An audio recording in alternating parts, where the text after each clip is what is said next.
Okay, next, KD says, hey guys, with Google Plus shutting down, is it still worth in the meantime to keep using rankfeeder for co-citation, or will this be wasted effort? Thanks. Well, Google Plus shutting down doesn't affect rankfeeder unless you were using Google Plus RSS feeds as part of rankfeeder.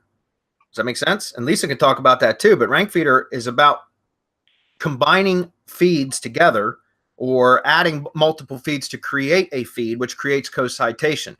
And unless you were using Google Plus RSS feeds, which there are a few online services that you can generate a Google Plus feed or an RSS feed from Google Plus, then it shouldn't affect that at all, right? I mean, there's still plenty of other RSS options out there. And remember, with rankfeeder, if you're those of you that are familiar with it, you can also add sticky items, which aren't even RSS feeds. They're just single URLs.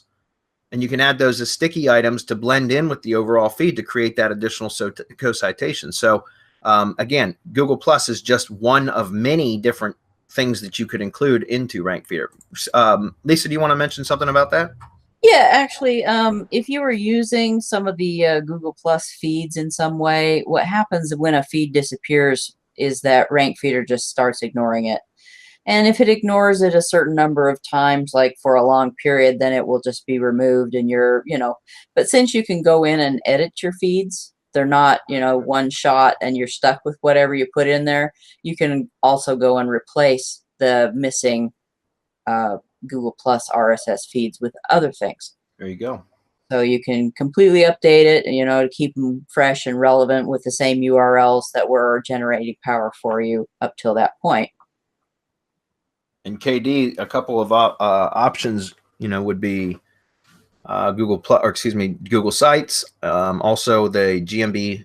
If you're using Google My Business stuff, it's for local. If you're using our auto poster, which generates a RSS feed from the GMB posts, that's something else that you can include. There's a lot of nasty stuff that you can do with it. And so Google Plus, GPlus was just a one piece of many that go into that. So I wouldn't worry about it, guys. Google Plus is not that big of a deal that it's shutting down. That's the nature of the internet marketing world, right? Yeah, I think it's really a relative nothing, in terms of it never really. I know a lot of people hopped on there to try and get SEO benefits from it because, as we all know, that Google favors their own properties. But as far as being a real social network, I don't think it ever really caught fire and really caught on. And I think that's why they're dumping it. I'm kind of surprised they're didn't dump it sooner. Yeah, because it just didn't do that well. It's interesting, but I remember all the way back in, I think 2010, 11, when I started my career in digital marketing. That Google Plus, I remember articles coming out all the time on the big curated SEO sites like Search Engine Journal and all those sites.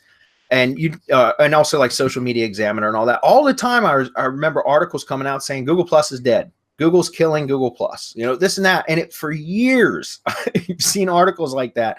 And I used to laugh at it because for a while there, Google Plus was so integrated into all of Google's products, and it was really as part of the onset of the semantic web when Google started to adopt semantic web technology. And I think they were using Google Plus as kind of a identity validator.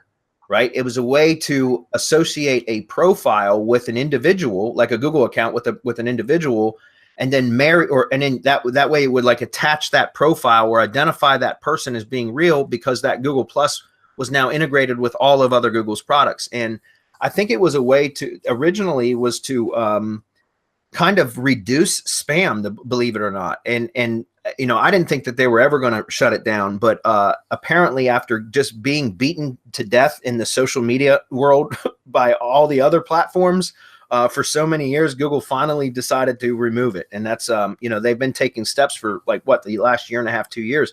I think it really started when they pulled Google Plus out of YouTube, when they disintegrated when they pulled Google Plus out of YouTube. Remember, guys, in order to have a YouTube channel, you have to have a Google Plus account. And I think when they separated those two is really the start of the demise of Google Plus.